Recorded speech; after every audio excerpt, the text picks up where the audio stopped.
لا شريك له له الملك وله الحمد وهو على كل شيء قدير. To ban sani ba a duniya gaba ɗaya ko akwai wata addu'a wadda ta kai wannan addu'a.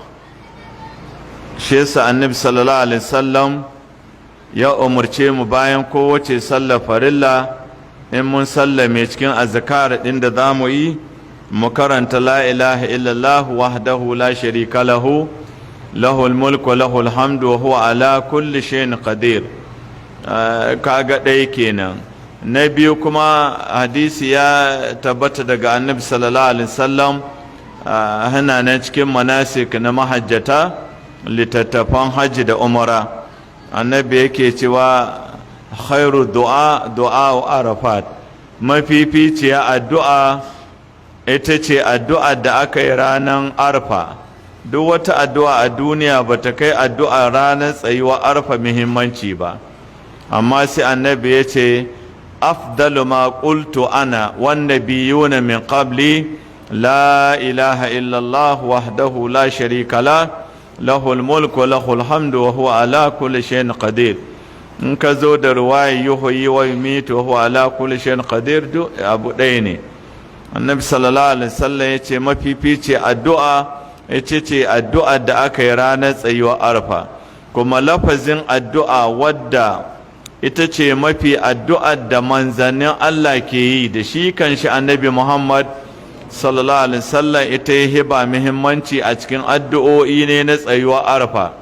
Sai ya zo da wannan lafazi ya ce la ilaha illallah, ma'ana ba wani mai haƙƙi na abauta mai shi kaɗai sai Allah wahdahu la sharika la, wahdahu la sharika la, shi kaɗai yake baya da abokin tarewa.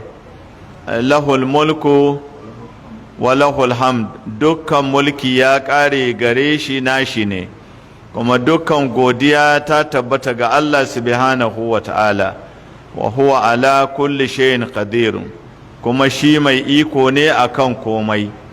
Ko da yake a cikin wannan lafuzza ba a roƙi tuwo ba, ba a roƙi hura ba, ba a roƙi wata buƙata ba na zahiri, amma kuma gashi Annabi sallallahu alaihi wasallam ya ce ita addu'a ce mafificiya a duniya, musamman ranar arfa.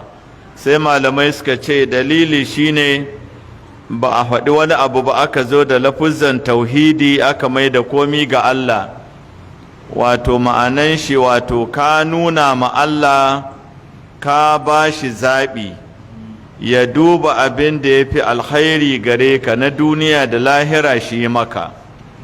Shine ma'anar la ilaha illallah wahdahu la sharika la lahul mulku wa lahul hamdu wa huwa ala kulli shay'in qadir. Allah, na bar bukatoci na gare ka, da bani kariya, da bani arziki, da bani zaman lahiya da wadata, da bani duniya, da bani lahira, duka na bar su gare ka ya Allah, ka bani su kai karan kanka ba sai na ce ka bani ba. Wannan shine fassara abinda mutum ya roƙa.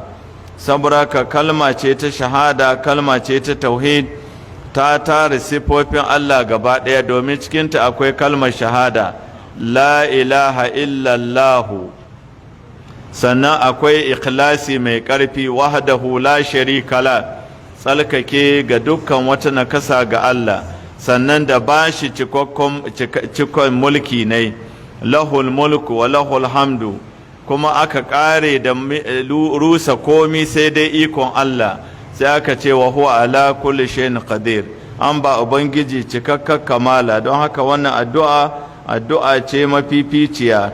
In mutum zai addu'a ya sa ta cikin abin da zai karanta cikin azkar dinai, kuma bayan kowace sallar farilla mutum ya karanta ta aƙalla sau ɗaya. Wallahu a'lam. Wannan shine ƙarshen tambayoyinmu, insha Allah ta'ala gobe za a ci gaba da karatu kamar yadda aka saba. Subhanakallahumma wa bihamdika nashhadu an la ilaha illa anta nastaghfiruka wa natubu